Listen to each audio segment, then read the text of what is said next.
Hey everyone, I'm Jelsy. Thank you so much for joining me today. I just want to wish you all a Merry Christmas and hope you had a wonderful Christmas day and a Happy New Year coming very soon. So for today's video, I just wanted to talk about When Hope Calls, A Country Christmas. For a moment there, we thought that there wasn't going to be any more When Hope Calls. And thankfully, it has a new home in GAC family, and I'm just super excited to see what's to come for the characters of Brookfield. Overall, it was a very sweet story, and I think it mainly focused on thinking of others first other than yourself. And it had that Christmas magic in the air. One of the first things that we see in this episode is Lillian actually telling a story to the kids, and if you look closely, the book that she is reading to them is actually telling the story of Chuck and Grace, and it's a way to tell us what happened with them, because by the season 1 finale of When Hope Calls, we see that Grace was going to go to England to reunite one of the orphans with her family, and Chuck and Grace finally spoke about how they felt about each other, so they got together. But then Grace left and Chuck stayed behind. But through this story that Lillian is telling in the Christmas movie, Chuck went after her, and get this, they actually got married. I was shook. I was like, what?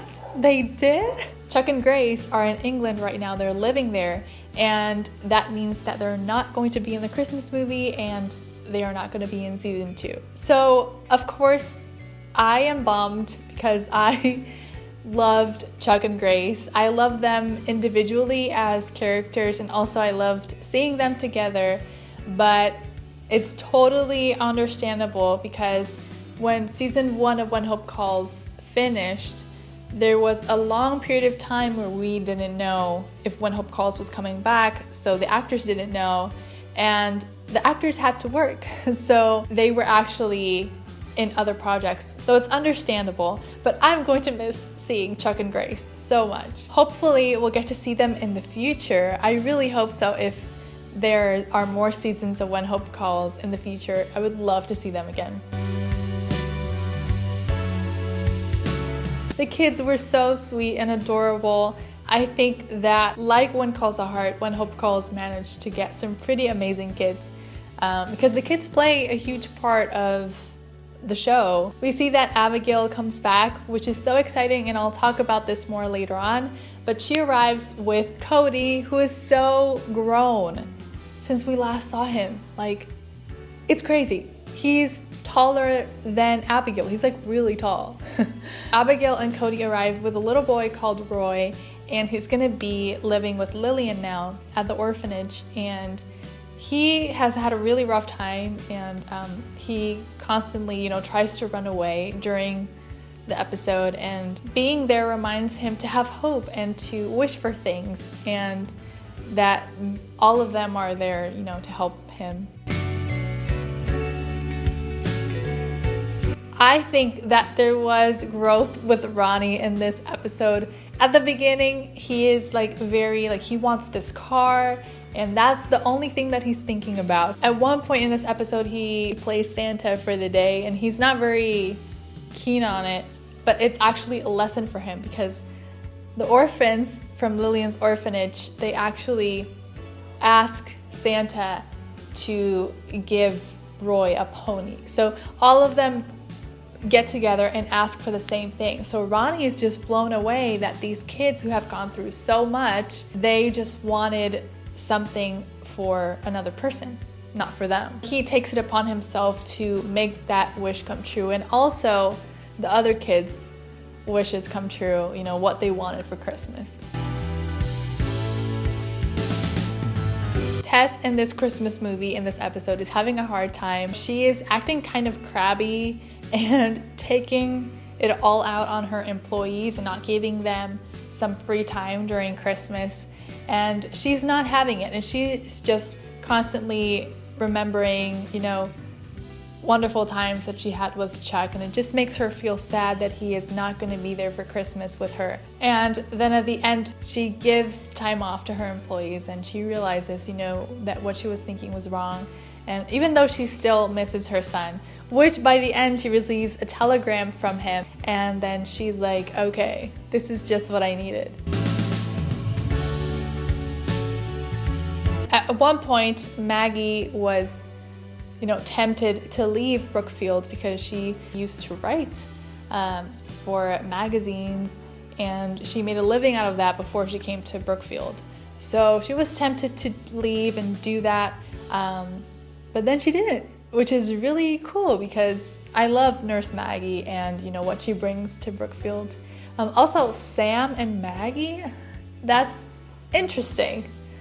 I'm curious to see what happens there because in season 1, it had seemed like Joe and Maggie, but in this movie, it's like, no, it could be Sam and Maggie. So we'll see what happens there. I loved that in this episode, Lillian and Mountie Gabriel finally mentioned how they felt about each other, and now it's official, which is really fun to see. Let's talk about Abigail and Jack. Okay. Where do I start? Abigail is in Brookfield with her son, Cody. When they got out of that stagecoach, it was like, wow, it's Abigail. I've missed her character. I really have. In What Calls a Heart, and it was so great to see her in Brookfield, and we got to see, what she was up to. One of the things that I appreciated about this episode in regards to Abigail is that they connected the worlds of One Calls a Heart with When Hope Calls, meaning that Abigail talked about characters from One Calls a Heart even though she was in Brookfield. She mentions Henry Gowan, the fact that she is writing to him. Also, we get an update on Abigail's mom. It seems that she is better. She mentions the fact that she hasn't cooked for that many people in a long time, because back in One Calls a Heart in Hope Valley, she obviously was at the cafe where she would cook for a lot of people. I loved that they maintained, her wisdom, and she would give some epic quotes throughout the episode. And I think that Lillian's character appreciated that Abigail was there because that year her sister wasn't going to be with her. Let's go to the Abigail Jack scene. I was really curious to see how the writers were going to portray this and how they were going to do it. In this episode, we see that Abigail really wants to mail this letter, and she gives it to someone to mail it for her. So in this scene, Abigail arrives to the telegram office. It's late at night, and there seems to be nobody in town. And then she sees like a Mountie nearby. Abigail immediately thinks that it's Mountie Gabriel, but then you see the Mountie walking towards her. You see that is Jack, Mountie Jack, yes, Daniel Lissing. He's coming towards Abigail, and just my heart. It was amazing, but it was so wild. When I knew that this was happening, that Daniel Lissing was going to be playing Jack in this episode for this moment, I was curious to see what he was going to say, what conversation they would have, and I really wanted him to mention characters from Hope Valley, or mention Elizabeth and little Jack, and I wanted them to talk about all of that.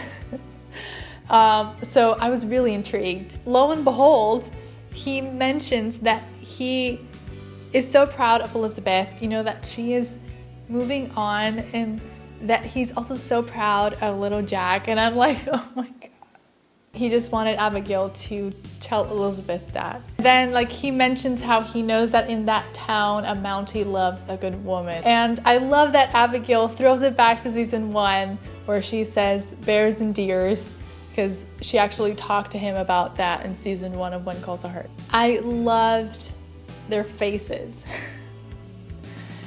The way that the actors played this scene. Just seeing their faces, their faces said it all. That was so cool. What I wanted happened. And then we realized that it was all a dream because Abigail just wakes up and she just can't believe what happened. So it was great to be back in Brookfield. I love, the message that this show brings. and it's very similar to One Calls a Heart, and the focus and the values are the same. So I appreciate that. Let me know in the comments if you saw the episode, which part was your favorite. So I'll see you guys on my next video. God bless. Bye.